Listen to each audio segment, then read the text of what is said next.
very much for coming. My name's Jill Adam. I'm the director of the festival. It's just fantastic for all sorts of reasons that we're going to hear in the next half an hour or so, why people are in this room and why one person in particular is going to join us in this room that we just didn't think would be here back with us on the earth, let alone in the Palace Hotel in Manchester. But before we do that, I'd just like to say a few thank yous for the Wilko Writing Award. This award was something that we thought would be a really terrific way of getting younger people involved in the festival. And so this is a writing award for people under 25, so thank you everybody in this room who entered. For young people under 25 to write 350 words on a topic of our choice. And this year, the challenge was to write 350 words on whether the charts are dead and what the value of the charts is, etc. And the reason for that is that on Friday, it was the anniversary of the first NME chart, so we thought that was a topical way to challenge these young writers. Without wishing to embarrass our three winners, the quality of the entrants this year was phenomenal. I'm looking at Barney, who I'll mention in a moment, but Barney is one of our sponsors of the prize and is also one of our judges. And the quality of the entries this year was fantastic. And therefore these three young people who have won today should be really, really proud of what you've achieved. It's fantastic. And we had entries from all over. We're here because we're well supported, and those of you who were here on Friday night have heard me say this before, but we're here because we're well supported, and we're well supported with our funding, and we're well supported with people in the industry, and we're well supported with people who, thank you, have bought tickets to be here. So first of all, I'd like to thank the Arts Council, who have come on board with us and supported and trusted us again for a second year, and believe you me, if it wasn't for them, we would not be able to bring this great event to Manchester and to all you people and to the people who've enjoyed it over the weekend, so thank you very much. I'd also like to thank Omnibus Press, who have come on board now as our partners and our title partners in Louder Than Words. We're really privileged to have Omnibus Press. They're the largest provider of music-related books, and so that's a real vote of confidence. I'd like to say thank you to Bloomsbury, who have sponsored this prize for the second year. The first prize that you'll see that the prize winner get is a sample, and it is a sample deliberately of a series of books that I'm sure everybody in this room knows well, the 33 and a third series. And the reason that it's a sample is because the prize is massive. So there's 100 books for you to read. And it's the 10th anniversary this year of the 33 and a third series, so it's a really great prize for our winner. And Rock's Back Pages, so Barney Hoskins of Rock's Back Pages, thank you so much. Barney is going to publish the winning prize and also give a subscription to the prize winner as well of a year to that fantastic Rock archive. So thank you, Barney, and thanks for being here as well. It's fantastic. So it's a privilege to be here. It's a privilege to introduce somebody in a moment, but it's also a privilege to say thank you to our prize winners, and I'm going to ask Wilko now to come and say a few words, and then we'll have the prize winnings, and then there'll be an in-conversation with John Robb. So if this goes to plan, I'll be able to say, John, it hasn't worked all weekend. Yes, it does work. Here he is.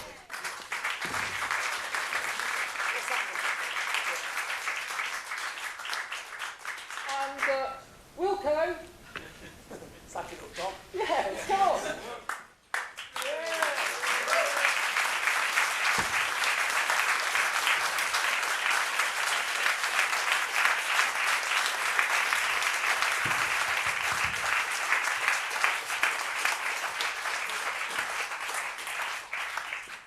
So, we'll get on with the proceedings. We'll do the prize winners first. And so, if I could ask Helen, stay with me on this one. Helen is collecting the award on behalf of Robert, who sadly can't be here tonight. I mean, it's fantastic, isn't it? You always have to say that. He can't be here today with us, but he has sent his pal Helen, who's come all the way from Leeds to collect the third prize, Helen, please come and collect the award from Wilko.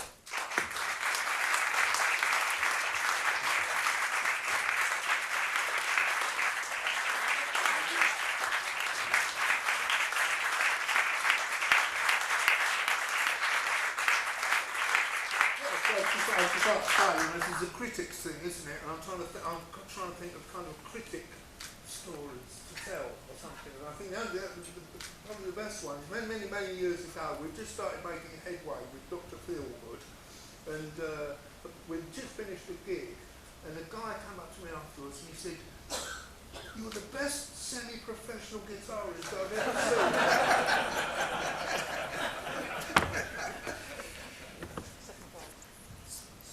Second prize. And I'd like to invite Amy to come and collect the second prize, who's joining us from the Midlands today. Thank you.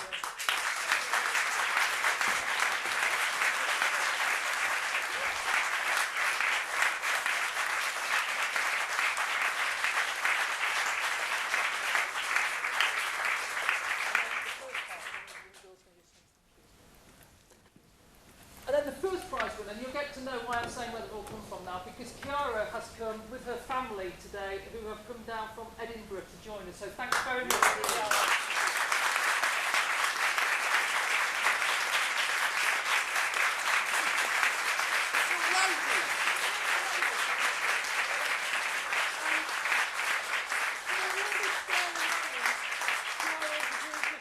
A few words of thanks as well. So Chiara. I entered the competition because my mum sent me a link to it because I enjoy writing, but I didn't really think much of it. But thank you for giving me first place.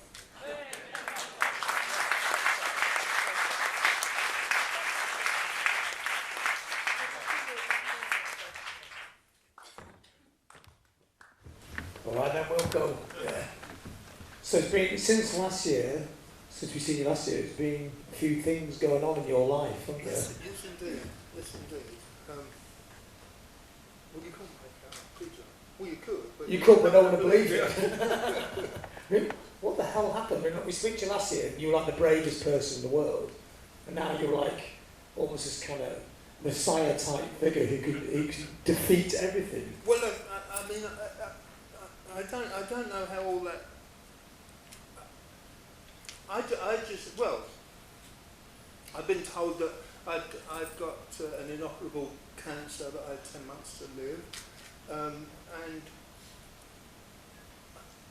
what was it? I mean, my reaction to it was unusual, apparently, in that I felt great. No, really. It was an incredibly liberating feeling, almost ecstatic sometimes. You know, if you're faced with the real imminence of death, you kind of find out what's real and what is not. And yeah, so I was going on telling people this. I'm finding out what's real and what is not. and so I went, as it happens, I mean, I had this tumour. It was there. It was growing.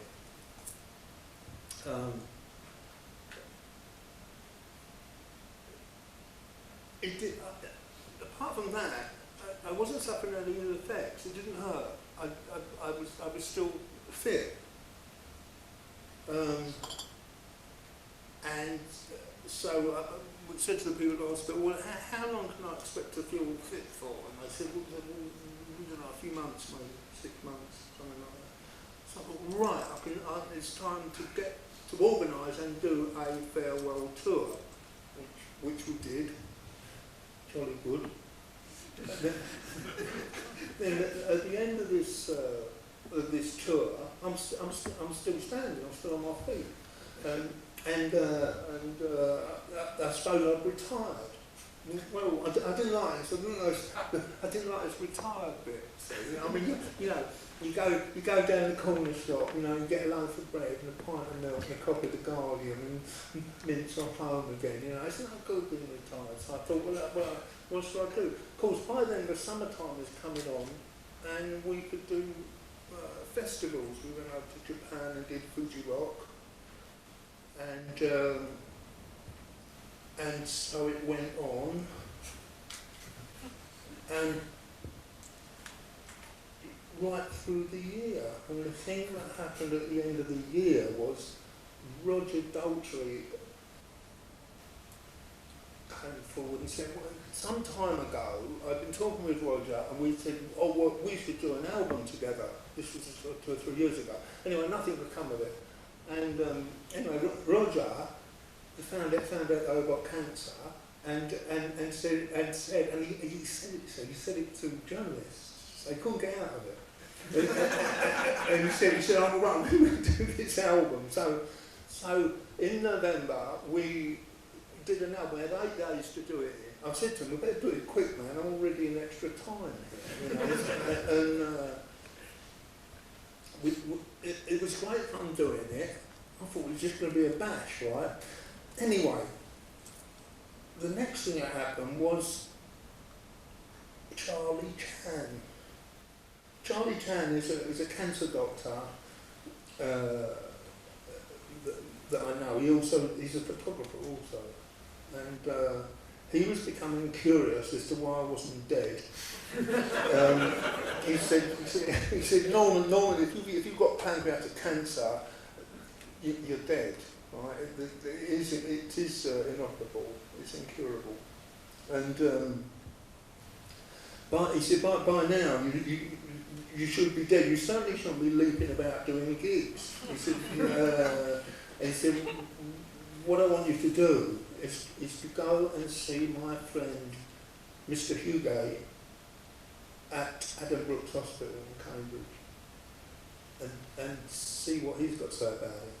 He ran all the tests again. By this time, his tumour, it was like this. It was big. It was massive. And anyway, Mr. Hugo looked at all the scans and everything, and he said, yes, he said, this is not the usual kind of pancreatic tumour. We think we can do it. So I said, go ahead.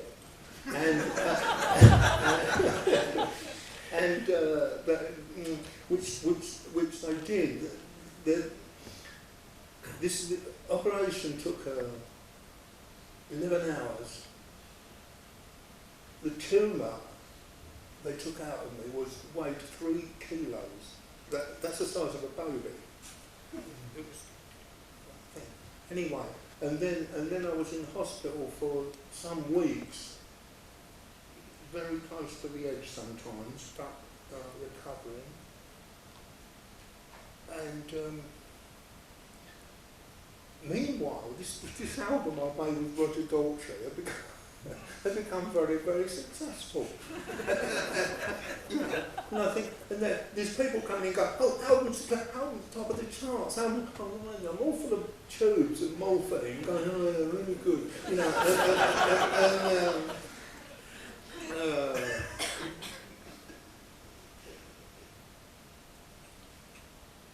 In fact, one stroke the record company pulled was with the Universal Records that they owned the Chess label.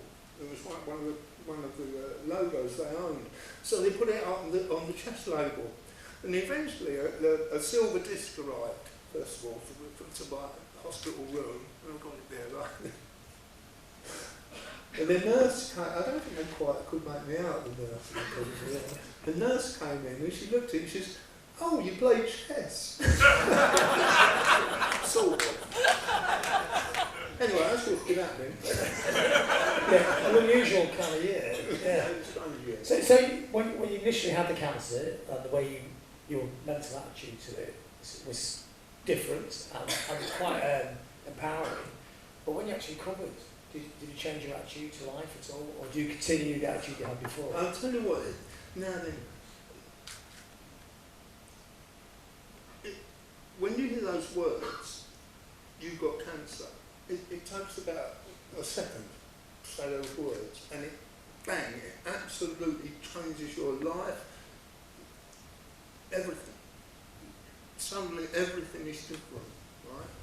And my reaction to those words was strange. I'm walking out of the hospital, very beautiful winter's day, looking up at the trees against the sky and thinking, I'm alive. And I just felt high. It was an extraordinary thing. It was so strong that as I was walking home, I was thinking, I don't know, what is it delayed shock or something? Because I feel so high. No, it wasn't. It carried on. I mean, I am a miserable so-and-so, and I don't know, it'd be wrong to say I felt happy for the first time in my life, but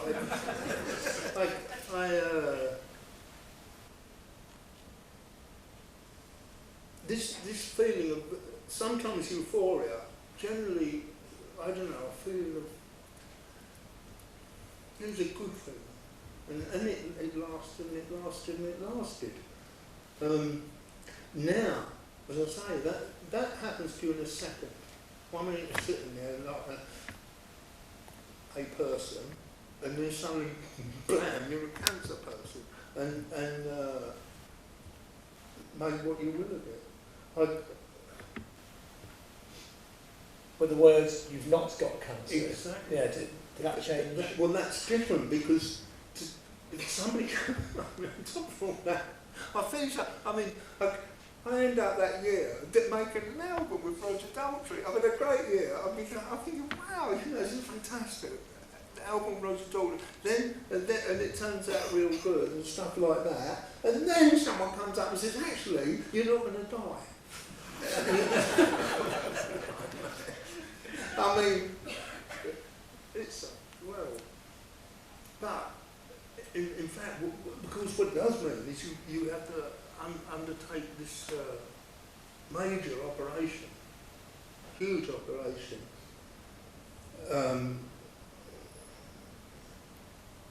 And after the operation, I was very, very ill. Lying in a hospital bed, very, very ill. I mean, it's only now, looking back on it, I was quite hell ill. I mean, I was pretty near, you know,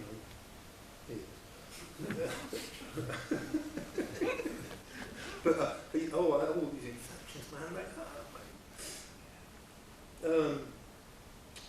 And there's a long time, and lying in the hospital bed, I mean, you're stuck to this bed by all these tubes, and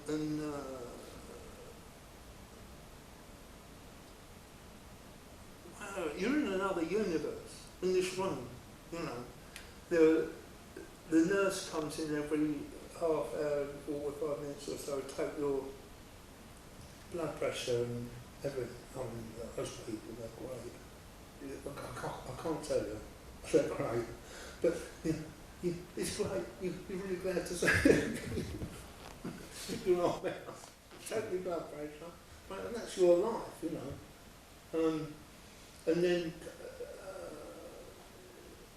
coming out of hospital, I was very, very weak. I was so thin. I'd lost a lot of weight. I was so weak. My exercise was walking around the block every evening, and it was an effort. I was having to lean on someone's arm and you know, get to the corner like that, and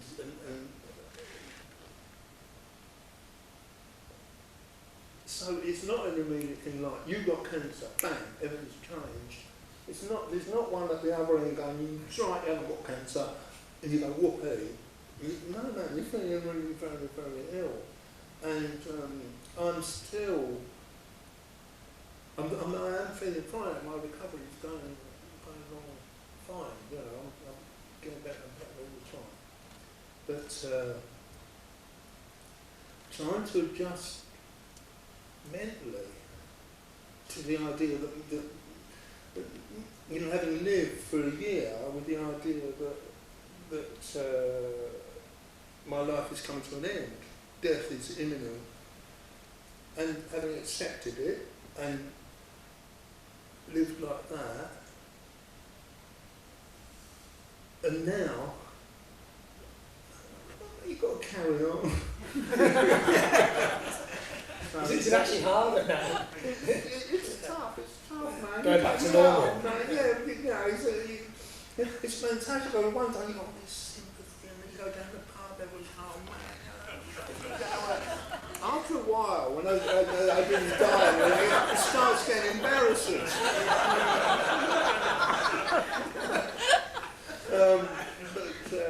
So if your last tour was your farewell tour, what's the next tour? Well, this is it. I said I didn't want to kind of get all Frank Sinatra about it, keep doing farewell tour. No, I mean, I think the one we did last spring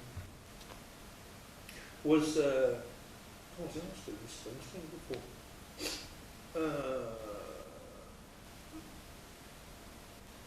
Yeah, that was a farewell tour. I mean, I genuinely thought I was going to die. There were some fantastic hits. We did Fuji Rock in Japan. Where else did it be? Come on. We did Fuji Rock, a very big festival, and when we arrived in Japan, it was raining. I mean, it can rain out there, you know. I mean, it was kind of tropical rain, really pouring down. We got up to the festival site. It was raining and raining. In fact, I was told it was raining so hard. The insurance company were talking. They wanted to pull the plug on the festival because it was dangerous. Anyway, it went on. The next day, and it's still raining, and we're appearing on the main stage.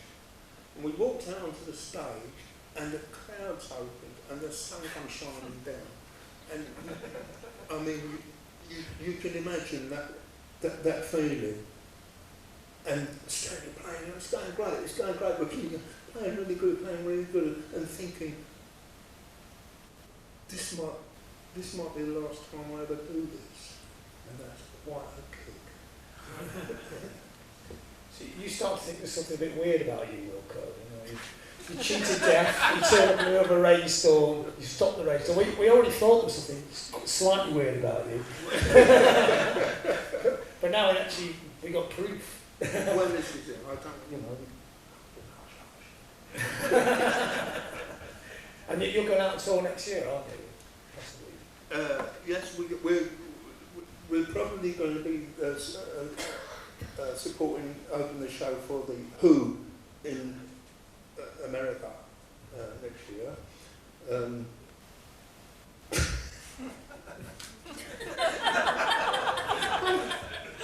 What can I say? all these things. I was going around playing clubs and having a good time and thinking, well, that's all right, you know. Like, what's your granddad do? He's a rock and roll guitarist. Yeah. But well, I mean, I really just don't know. I mean, nothing could surprise me anymore about them. Nothing surprising us for this stuff. I guess the greatest thing was you actually got the recognition that you deserved for 40 years. You say you had great fun, you played in the clubs, and we always used to go see you play in the clubs, it was always great. But you always thinking, how come he's only playing the clubs, this guy? Like we talked about that before, but you sold 1 million Fender Telecaster guitars, whether indirectly or directly. They sponsor you, they don't even give you a guitar, but finally they got round to giving you a guitar, didn't they? Yeah. And then everyone starts saying, no, without Wilko, everything would now, punk rock would be so different sounding without you 2 years before playing the guitar like that. And in the last 18 months, because you were ill, everyone started saying, oh, let's recognise him. But you finally got the recognition you actually deserved, didn't you? Well, I'm saying that. Well, I don't know about it. I don't deserve. Do you deserve it? Do you deserve it? Everybody deserves it. But you deserve it for your musical contribution. Yes, I do. Yeah. And it's true. I mean, it's a true fact. Yeah. And Fender actually gave, because they did this Wilko Johnson signature guitar, initially they didn't even give him one. Yeah. Right, yes, yeah. Fender, what a bunch of brats. I mean, I am now using one of these Fender signature official Wilko Johnson guitars, right? I use it, I'm proud of it actually, you know, it's rather good. But all it is, they come round my house, I take a photo of my guitar. My guitar is quite distinctive because it's red and black, and I painted it this colour 40 years ago, whenever it was, right? And they finally got round to realise it's a pretty mean looking guitar. And so they're going to make an official Wilko Johnson Fender Telecaster.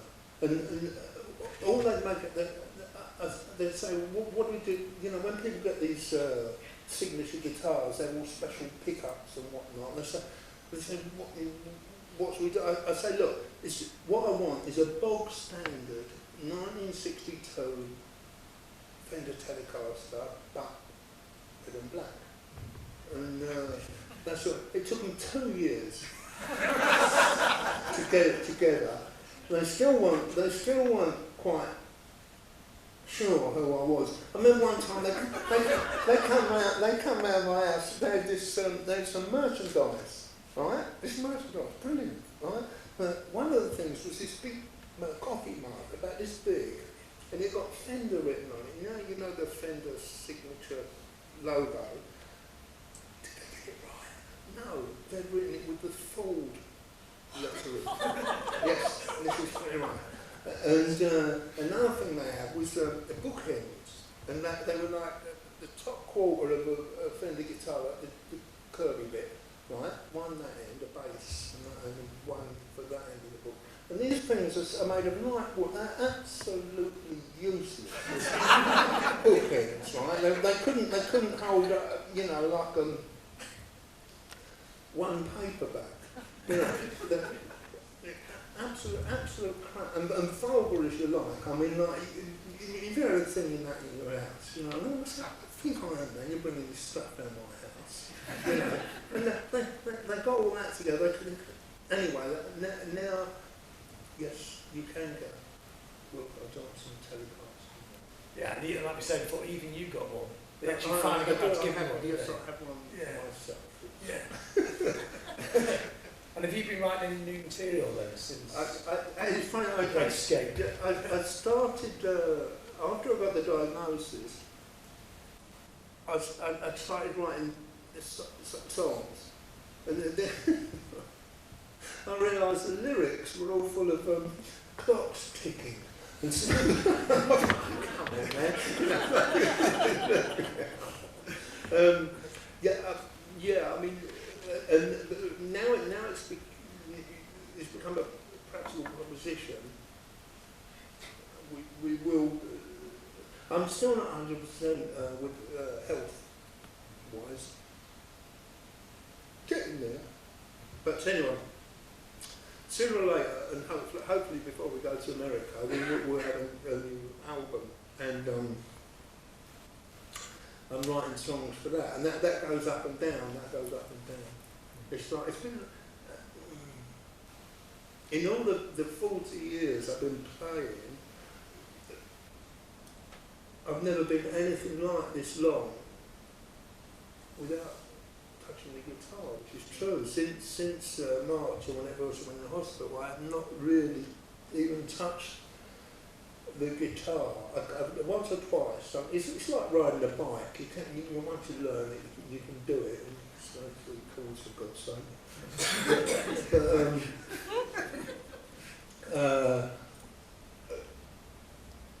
Yeah, that's coming. That's coming. But I do want to try and have a new album before too long, and also. I don't know what Roger's situation is, I mean, because he's busy with the Who's 50th anniversary and everything. We'll probably do another one. And it's not going to be called The Clock's Ticking. And it's not going to be called Roger Wilko and Out.